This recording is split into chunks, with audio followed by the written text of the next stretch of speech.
ஜூலை 12, 2025 கேட்கக்கூடிய முக்கியமான கேள்விகள் தான் நம்ம பார்த்துட்ருக்கோம். இதுக்கு முன்னாடி ஒரு வீடியோ போட்டிருந்தோம். அந்த வீடியோவில் ஒரு சப்ஸ்கிரைபர் என்ன கேட்டிருந்தாங்கன்னா, ஃபஸ்ட்டு கணக்கு 7 சிலந்திகள் 7 கூடுகளை 7 நாட்களில் கட்டும். அப்போது ஒரு சிலந்தி ஒரு கூட்டினா எத்தனை நாளில் கட்டும்னு கேட்டிருப்பாங்க. அதுக்கு நான் அதிகமான நம்பர் இருக்கிறதா அதுதான் ஆன்சர்னு சொல்லியிருந்தேன். அதாவது ஷார்ட்கட் பயன்படுத்தி. அந்த ஷார்ட்கட் பயன்படுத்தாமல் ஃபார்முலா யூஸ் பண்ணுங்கன்னு அந்த சப்ஸ்கிரைபர் கேட்டிருந்தாங்க. அவங்களுக்காக தான் இந்த ஃபஸ்ட்டு கேள்வி. இந்த 10 கணக்குகளை பார்த்துக்கிருங்க. கண்டிப்பாக இதிலேருந்து கேள்விகள் வரும். இப்போது ஃபஸ்ட்டு கேள்வி பார்க்கலாம். 5 நபர்கள் 5 வேலைகளை 5 நாட்களில் செய்து முடிப்பர் எனில் 50 நபர்கள் 50 வேலைகளை டேஸ் நாட்களில் செய்து முடிப்பர்னு கேட்டிருக்காங்க. இதுக்கு ஃபார்முலா என்ன அப்படின்னா B1 D1 divided by W1 B2 D2 divided by W2. பிக்கு பெர்சன்ஸ் நபர்கள்னு அர்த்தம், டிக்கு டேஸ் நாட்கள்னு அர்த்தம், டபிள்யூக்கு ஒர்க்கு வேலைன்னு அர்த்தம். இதில் 2 டைப் ஆஃப் வேலைகள் கொடுத்துருக்காங்க. அப்போ ஃபஸ்ட்டு வேலைகளை நம்ம B1 D1 W1ல் எழுதிக்கலாம். ரெண்டாவது வேலையை B2 D2 W2ல் எழுதிக்கிடலாம். 5 நபர்கள்னு கொடுத்ததுனால பிக்கு பதிலாக 5 போட்டிருக்கோம். 5 நாட்கள்னு கொடுத்ததுனால டிக்கு பதிலாக 5 போட்டிருக்கோம். 5 வேலைகள்னு கொடுத்ததுனால டபிள்யூக்கு பதிலாக 5 போட்டிருக்கோம். இங்கே B2ல் 50 ஆட்கள்னு சொன்னதுனால 50ன்னு எழுதியிருக்கோம். D2 தெரியாதனால எக்ஸ்ன்னு போட்டிருக்கோம். W2 50 வேலைன்னு சொன்னதுனால 50ன்னு எழுதியிருக்கோம். இப்போ பாருங்கள், ஒரு 5க்கு ஒரு 5 கேன்சல் பண்ணிடலாம். ஒரு 50க்கு ஒரு 50 கேன்சல் பண்ணிடலாம். மீதி என்னென்ன நம்பர் இருக்குது? 5 அப்படியே இருக்குது, ஈக்குவல் டு எக்ஸ் அப்படியே இருக்குது. அப்போ எக்ஸ் ஈக்குவல் டு 5. அப்போ ஆன்சர் என்ன? Option B 5. 5 3 தடவை வந்திருக்கு, 50 2 தடவை வந்திருக்கு. அப்போ ஆன்சர் என்ன? 5ன்னு ஷார்ட்கட் மூலமாக சொன்னனா அதே ஆன்சர் தான் ஃபார்முலா யூஸ் பண்ணும் போதும் வந்துச்சு. கேள்வி எண் 2. பிரவீனன் சமீபத்தில் வாங்கிய புதிய இருசக்கர வாகனத்தின் பதிவு எண்ணை பெற்றார். இங்கு அதன் கண்ணாடி பிரதிபலிப்பை காண்கன்னு கேட்டிருக்காங்க. பதிவு எண் அவங்களே கொடுத்துட்டாங்க.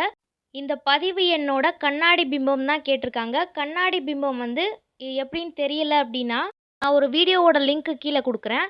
அதில் மிரர் இமேஜ் எப்படி பார்க்குறது, அதாவது கண்ணாடி பிம்பம் எப்படி பார்க்குறதுன்னு சொல்லியிருப்பேன். அதை பார்த்து கிளியராக கற்றுக்கங்க. பதிவு எண்ணில் ஃபஸ்ட்டு என்ன இருக்குது? டி இருக்குது. அந்த டீங்கிறது கண்ணாடியில் டி அதே மாதிரி தான் இருக்கும். எண்ணுங்கிறது கொஞ்சம் மாற்றிருக்கும். ஒன்றுங்கிறது அதே மாதிரி தான் இருக்கும். 9ங்கிற நம்பர் கண்ணாடியில் அப்படியே மாற்றிருக்கும். ஒன்று மட்டும் நல்லா ஞாபகம் வச்சுக்கோங்க. கண்ணாடிங்கிறது வலது பக்கமாக இருக்கும். இந்த வலது பக்கமாக இந்த 1ங்கிற பகுதி அந்த கண்ணாடியை ஒட்டின மாதிரி இருக்கா? அதே மாதிரி தான் வலது பக்கமாக கண்ணாடியோட பிரதிபலிப்பும் அந்த கண்ணாடியை ஒட்டின மாதிரி தான் இருக்கும். அதே முறையை பயன்படுத்தி ஒவ்வொரு லெட்டர்ஸ்க்கும் கண்டுபிடிச்சிருக்கோம் பாருங்கள். நம்ம கண்டுபிடிச்ச ஆன்சர் அதுக்கு ஏற்ற மாதிரி எடுத்து எழுதியிருக்கோம். கண்ணாடி எப்போவுமே வலது பக்கத்தில் தான் இருக்கும். அப்போ வலது பக்கத்தில் லாஸ்ட்டாக என்ன நம்பர் இருக்குது? 9. அதுதான் ஃபஸ்ட்டாக வரும். அப்போ ரிவர்ஸில் எழுதணுன்னா அதான் ஆன்சர். இப்போ பாருங்கள், ஆன்சர் கீழே எழுதியிருக்குமா? ஆப்ஷனில் இருக்கான்னு பாருங்கள். ஆப்ஷன் சியில் இருக்குது. ஆப்ஷன் சி தான் ஆன்சர். 3வது கேள்வி. ஒரு அணிவகுப்பில் ஒரு வரிசையில் 7 பேர் நிற்கிறார்கள். Q ஆனவர் 6க்கு இடப்புறமாகவும் Pக்கு வலப்புறமாகவும் நிற்கிறார். O ஆனவர் எண்ணுக்கு வலப்புறமாகவும் Pக்கு இடப்புறமாகவும் நிற்கிறார். இவ்வாறே S ஆனவர் 6க்கு வலப்புறமாகவும் Tக்கு இடப்புறமாகவும் நிற்கிறார். அந்த வரிசையில் நடுவில் நிற்பவர் யாருன்னு கேட்டிருக்காங்க. இப்போ கேள்வியை நல்லா புரிஞ்சுக்கங்க. ஒரு அணியில் ஒரு வரிசையில் எத்தனை பேர் இருக்காங்க? 7 பேர். Qங்கிறவர் 6க்கு இடது பக்கமாக இருக்காங்க, அதாவது லெஃப்ட் சைடில் இருக்காங்க. Pக்கு வலது புறமாக ரைட் சைடில் இருக்காங்க. அப்போது ஓங்கிறவர் எண்ணுக்கு ரைட் சைடில் இருக்காங்க, பிக்கு லெஃப்ட் சைடில் இருக்காங்க. அப்போ எஸ்ங்கிறவர் 6க்கு ரைட் சைடில் இருக்காங்க, டிக்கு லெஃப்ட் சைடில் இருக்காங்க. இப்போ கேள்வியில் என்ன கேட்டிருக்காங்கன்னா நடுவில் யார் நிற்கிறான்னு கேட்டிருக்காங்க. இப்போ எப்படின்னு பார்க்கலாமா? இப்போ 7 பேர்னு சொன்னதுனால 1 1 1ன்னு 7 கோடு போட்டாச்சு. இப்போ கேள்வியில் என்ன கொடுத்துருக்காங்களோ அதை நம்ம ஷார்ட்டாக எழுதிக்கிறோம். Qங்கிறவர் 6க்கு இடது பக்கம் இருக்கார். 6க்கு இடது பக்கம் Q எழுதியாச்சு. Q ஆனவர் பிக்கு வலது பக்கத்தில் இருக்காங்க. அப்போ பிக்கு வலது பக்கத்தில் Q இருக்கிற மாதிரி எழுதியாச்சு. அடுத்து O ஆனவர் எண்ணுக்கு வலதுபுறம் ஓங்கிறவர் எண்ணுக்கு வலது பக்கத்தில் இருக்காரா? ஓ ஆனவர் பிக்கு இடதுபுறம், ஓங்கிறவர் பிக்கு இடது பக்கத்தில் இருக்காரு. அடுத்து எஸ் ஆனவர் ஆறுக்கு வலது பக்கம் இருக்காரு. எஸ்ங்கிறவர் ஆறுக்கு வலது பக்கம் எழுதியாச்சு. அடுத்து எஸ் ஆனவர் டீக்கு இடதுபுறம் இருக்காரு. எஸ்ங்கிறவர் டீங்கிறவருக்கு இடது பக்கத்தில் இருக்காரு. இப்போ கேள்வியில் கொடுத்துருக்கத அப்படியே லைனாக 7 பேரையும் எழுதியாச்சு. இப்போ நடுவில் யார் இருக்கா? கியூங்கிறவர் தானே இருக்காரு. அப்போ நடுவில் நிற்பவர் யார்? கியூ. கியூ ஆப்ஷனில் இருக்கான்னு பாருங்கள். ஆப்ஷன் பி தான் கரெக்டு. கேள்வி எண் 4. எம் என்பவர் எண்ணின் மகள், எண்ணின் மகன் ஓ, பியின் அப்பா ஆவர். பி மற்றும் எண்ணின் தொடர்பு என்னன்னு கேட்டிருக்காங்க. இப்போ கேள்வியை நல்லா புரிஞ்சுக்கோங்க. பெண்ணாக இருந்தால் வட்டம் போடணும், ஆணாக இருந்தால் சதுரம் போடணும். இதை மட்டும் ஞாபகம் வச்சுக்கோங்க. இது உறவு முறை கணக்கில் வர்றது. இது எப்படின்னு பார்த்துடலாமா? எம்ங்கிறவர் எண்ணின் மகள்னு சொல்கிறாங்களா? அப்போ எண்ணு அப்பாவாக இருக்கலாம், அம்மாவாக இருக்கலாம். அதனால மேலே எண்ணுன்னு போட்டிருக்கோம். மகள்னு சொன்னதுனால கீழே ஒரு அம்புக்குறி போட்டு, மகள் பெண்ணு தானே, அப்போது வட்டம் போட்டு அதுக்குள்ளே எம்முன்னு போட்டிருக்கோம். அடுத்து எண்ணின் மகன் ஓன்னு சொல்கிறாங்க. அப்போ எண்ணோட மகன்னால் கீழே அம்புக்குறி போட்டிருக்கோம். மகன் ஓன்னு சொன்னதுனால மகன் ஆண் தானே, அதனால சதுரம் போட்டிருக்கோம். அடுத்து என்ன கொடுத்துருக்காங்க? பியின் அப்பா ஆவர். யார் பியின் அப்பா? ஓங்கிறவர் அப்போ ஓவுக்கு கீழே பீங்கிறது எழுதியிருக்கோம். பி ஆணா பெண்ணாங்கிறது சொல்லலை, அதனால பீங்கிறத அப்படியே எழுதியாச்சு. எண்ணு ஆணா பெண்ணான்னு சொல்லலை. அப்போ பிக்கு எண் என்ன வேணும் அப்படின்னா தாத்தாவாக இருக்கலாம் அல்லது பாட்டியாக இருக்கலாம். தாத்தாங்கிறது ஆப்ஷனில் கொடுக்கல, அப்போ பாட்டி தான் கொடுத்துருக்காங்க. ஆப்ஷன் ஏ தான் கரெக்டு. கேள்வி எண் 5. டி ஈக்குவல் டு 4 மற்றும் கவர் ஈக்குவல் டு 63 எனில் பேசிஸ் என்பதன் மதிப்பு யாதுன்னு கேட்டிருக்காங்க. இப்போ கேள்வியை நல்லா புரிஞ்சுக்கோங்க. டிங்கிறது லெட்டர் 4ன்னு நம்பர் கொடுத்தாச்சு. அப்போ கவர்னுங்கிறதுக்கு 63ன்னு கொடுத்துருக்காங்க. பேசிஸ்னுங்கிறதுக்கு என்ன நம்பர் வரும்னு கேட்டிருக்காங்க. இப்போ எப்படின்னு பார்த்துடலாம். ஏபிசிடி எல்லாருக்குமே தெரியும். 4வது லெட்டர் என்ன? டி. அது கரெக்டாக கொடுத்துருக்காங்க. அப்போ ஏலேருந்து இசட் வர அப்படியே எழுதிக்கிறங்க. 1 2 3ன்னு 26 லெட்டர்ஸ்க்கும் நம்பர் போட்டுக்கோங்க. இப்போது ஃபஸ்ட்டு டிங்கிறது 4ன்னு சொல்லியிருக்காங்களா? அது கரெக்டாக வந்துருச்சா? இப்போது பாருங்கள், கவர்னுங்கிறதுக்கு 63ன்னு கொடுத்தாங்களா? கவர்னுங்கிற லெட்டரை அப்படியே எழுதியிருக்கோம். சிக்கு பதிலாக எத்தனாவது லெட்டர் இருக்குது? 3வது லெட்டர். அப்போ 3ன்னு போட்டிருக்கோம். ஓவுக்கு பதிலாக 15ன்னு போட்டிருக்கோம். 15வது லெட்டராக தான் ஓ இருக்குது. விங்கிறது 22வது லெட்டராக இருக்குது, 22. அடுத்து ஈங்கிறது 5வது லெட்டராக இருக்குது, 5ன்னு போட்டிருக்கோம். ஆறுங்கிறது 18வது லெட்ரு, அதனால 18ன்னு போட்டிருக்கோம். இது எல்லாத்தையுமே கூட்டணும் அப்படின்னா 63ன்னு கிடைக்குது. இப்போ பேசிஸ்னுங்கிறது உங்களுக்கே புரிஞ்சிருக்கும் எப்படி செய்கிறதுன்னு. பிக்கு 2, ஏக்கு 1, எஸ்ஸுக்கு 19, ஐக்கு 9, திரும்பவும் எஸ் வந்திருக்கு, எஸ்ஸுக்கு 19. இது எல்லாத்தையும் கூட்டணும் அப்படின்னா 50ன்னு கிடைக்கும். அப்போ ஆப்ஷனில் இருக்கான்னு பாருங்கள். ஆப்ஷன் பி 50 தான் கரெக்டு. 6வது கேள்வி.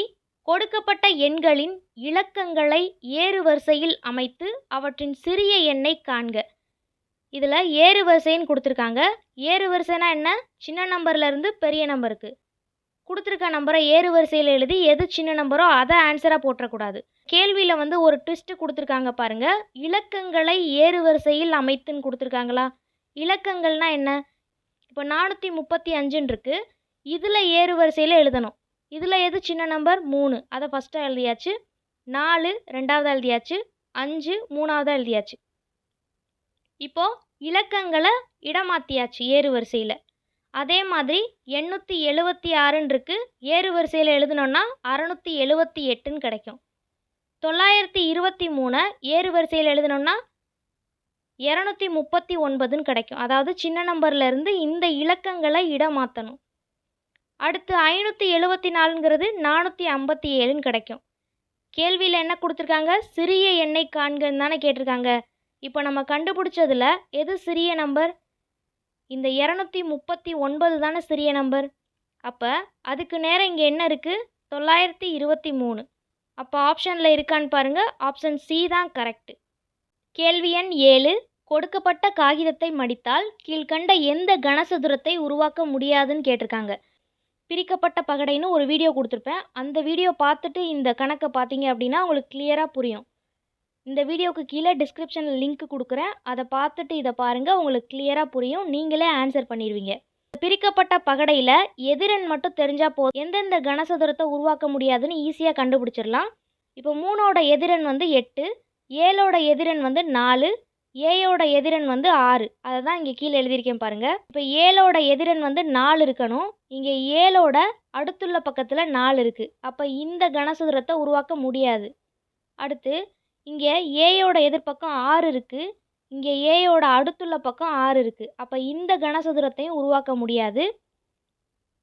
அடுத்து ஏயோட எதிர்பக்கத்தில் 6 இருக்கணும். இங்கே ஏயோட அடுத்துள்ள பக்கத்தில் 6 இருக்குது. அப்போ இந்த கனசதுரத்தையும் உருவாக்க முடியாது. இந்த 3ஓட எதிர்பக்கத்தில் 8 இருக்கணும். இங்கே பாருங்கள், 3ஓட அடுத்துள்ள பக்கத்தில் 8 இருக்குது. அப்போ இந்த கனசதுரத்தையும் உருவாக்க முடியாது. அப்போ 4 கனசதுரமுமே உருவாக்க முடியாது. கேள்வியில் வந்து எந்த கனசதுரத்தை உருவாக்க முடியாதுன்னு தானே கேட்டிருக்காங்க. அப்போ ஏபிசிடி இந்த 4 கனசதுரத்தையும் உருவாக்க முடியாது. அப்போ ஆப்ஷன் 1 தான் கரெக்டு. கேள்வி எண் 8. ஒரு சாலையில் உள்ள போக்குவரத்து சிக்னல் விளக்கு 40 வினாடிகளுக்கு ஒரு முறை மாறுகிறது. அடுத்த சந்திப்பில் உள்ள போக்குவரத்து சிக்னல் விளக்கு 32 வினாடிகளுக்கு ஒரு முறை மாறுகிறது. இரண்டும் ஒரே நேரத்தில் மாறினால் மீண்டும் அவை இரண்டும் ஒரே நேரத்தில் மாறுவதற்கு எடுத்துக்கொள்ளும் காலம் எவ்வளவுன்னு தான் கேட்டிருக்காங்க. இப்போது கேள்வியை நல்லா புரிஞ்சுக்கோங்க. ஒரு ரோடு இருக்குது. அந்த ரோட்டில் டிராஃபிக் லைட் வச்சுருக்காங்க. அது 40 வினாடிகளுக்கு ஒரு முறை வந்து கலர் சேஞ்ச் ஆகிட்டே இருக்குது. அடுத்த சந்திப்பில் உள்ள போக்குவரத்து விளக்கு வந்து 32 வினாடிகளுக்கு ஒரு முறை வந்து சேஞ்ச் ஆகிட்டே இருக்குது. 2 விளக்கும் சேமாக வந்து சேஞ்ச் ஆச்சுன்னா திரும்பவும் வந்து அது ஒரே நேரத்தில் சேஞ்ச் ஆகுறதுக்கு எவ்வளோ காலம் ஆகும்னு கேட்குறாங்க. இப்போது கேள்வி உங்களுக்கு புரிஞ்சிருக்கும். இந்த கணக்கு வந்து ரொம்பவே ஈஸியானது. கேள்வியில் என்ன கொடுத்துருக்காங்க? 40 வினாடிகள், 32 வினாடிகள். இது ரெண்டுக்கும் நம்ம மீச்சியமாக கண்டுபிடிச்சோன்னா 160ன்னு கிடைக்கும். அப்போ 160 வினாடிகள் தான் ஆன்சர். ஆப்ஷன் ஏல இருக்குது பாருங்கள். கேள்வியில் என்ன கொடுத்துருக்காங்க? அடுத்து வந்து ரெண்டும் ஒரே நேரத்தில் சேஞ்ச் ஆகிறதுக்கு எவ்வளோ நேரம் ஆகும்னு கேட்குறாங்க. 160 செகண்ட். ஆப்ஷன் ஏ தான் கரெக்டு. 9வது கேள்வி. ஆல்கஹால் மற்றும் நீர் கலந்த கலவையில் இவற்றின் விகிதம் 4:3. இக்கலவையில் 7 லிட்டர் தண்ணீர் சேர்த்த பிறகு விகிதம் 3:4 எனில் இக்கலவையின் ஆல்கஹாலின் அளவு என்னன்னு கேட்டிருக்காங்க. இப்போ கேள்வியை நல்லா புரிஞ்சுக்கோங்க. ஆல்கஹாலும் நீரும் கலந்த கலவை இருக்குது. அதோட விகிதம் கொடுத்துருக்காங்க 4:3ன்னு. 7 லிட்டர் தண்ணியை வந்து அதில் சேர்க்குறாங்க. 7 லிட்டர் தண்ணி சேர்த்ததுக்கப்புறம் அதோட விகிதம் வந்து என்னவா மாறுதுன்னா 3:4ன்னு மாறுது. அப்போ இந்த கலவையில் ஆல்கஹாலோட அளவு என்னன்னு கேட்குறாங்க. இப்போ எப்படின்னு பார்க்கலாமா? ஆல்கஹால் பை நீர்னு எடுத்து எழுதியாச்சு. 4:3க்கு என்ன அர்த்தம்னா 4/3ன்னு தான் அர்த்தம். இப்போ பாருங்கள், ஆல்கஹால் என்ன? ஃபஸ்ட்டு உள்ள அளவு தான் ஆல்கஹால். ஆல்கஹால் வந்து 4. அதோட அளவு கொடுக்கலைல, அதனால எக்ஸ்ன்னு போட்டிருக்கோம். 4x. நீரோட அளவு எவ்வளவு? அளவு கொடுக்கல, விகிதம் தான் கொடுத்துருக்காங்க. அதனால 3x. 7 லிட்டர் தண்ணியை சேர்க்குறாங்களா? அப்போ +7 போட்டிருக்கோமா? ஈக்குவல் டு அதோட விகிதம் என்ன கிடைக்கிது? 3:4. இதை எப்படி எழுதிக்கலாம்? 3/4. இந்த 4 வந்து ஈக்குவல்ட்டுக்கு இந்த பக்கம் கொண்டு போகும்போது பெருக்கலாக மாறுமா? அப்போ 4x × 4. இந்த 3x + 7ங்கிறது வகுத்தலாக இருக்குது. ஈக்குவல்ட்டுக்கு அந்த பக்கம் கொண்டு போகும்போது பெருக்கலாக மாறுமா? அப்போ இன்ட்டு 3x + 7ன்னு எழுதியிருக்கோம். 4xஐயும் 4ஐயும் பெருக்கும்போது 16xன்னு கிடைக்கும். ஈக்குவல் டு இந்த 3 வந்து உள்ளே கொண்டு போய் பெருக்கும்போது 3 × 3 9. இந்த எக்ஸுங்கிறத அப்படியே போட்டிருக்கோம். இந்த 3 கொண்டு போய் இந்த 7 பெருக்கணுன்னா 3 21ன்னு கிடைக்கும். இந்த ப்ளஸ்ஸுங்கிறத அப்படியே போட்டிருக்கோம். இந்த 16xங்கிறது அப்படியே இருக்குது. ஈக்குவல்ட்டுக்கு இந்த சைடு உள்ள 9xஐ ஈக்குவல்ட்டுக்கு அந்த பக்கம் கொண்டு வரும்போது -9xன்னு மாறுமா? ஈக்குவல் டு 21ங்கிறது அப்படியே இருக்குது. 16xல் 9xை கழிச்சோம் அப்படின்னா 7x. இந்த 21ங்கிறது அப்படியே இருக்குது. எக்ஸை வந்து அப்படியே வச்சுருக்கோம். 21ங்கிறது அப்படியே இருக்குது. இந்த 7 வந்து பெருக்கல்ல இருக்குது. ஈக்குவல்ட்டுக்கு இந்த பக்கம் போகும்போது வகுத்தலாக மாறும். அப்போ 21/7ன்னு எழுதுவோமா? 4 7 3 21. அப்போ x = 3ன்னு கண்டுபிடிச்சாச்சு. அப்போ கேள்வியில் என்ன கேட்டிருக்காங்க? ஆல்கஹாலோட அளவு தான் கேட்டிருக்காங்க. ஆல்கஹாலுக்கு என்ன எழுதியிருக்கோம்? 4xன்னு எழுதியிருக்கோம். அப்போ 4xல் எக்ஸுக்கு பதிலாக இந்த எக்ஸ் வேல்யூவை அப்ளை பண்ணோன்னா ஆன்சர் கிடச்சிருமா?